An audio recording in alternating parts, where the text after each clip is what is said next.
This week's top tip is heat.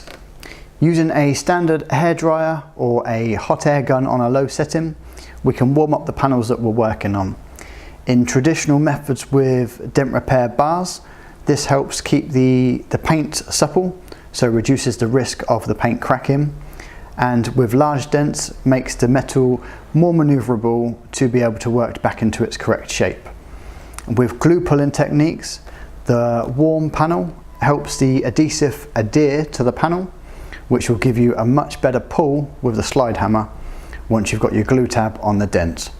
So a cheap, handy bit of kit, and especially if you're working outdoors in the different temperatures, particularly if you're working out in the cold, a hairdryer or hot air gun just keeps that panel nice and warm, protecting the paintwork.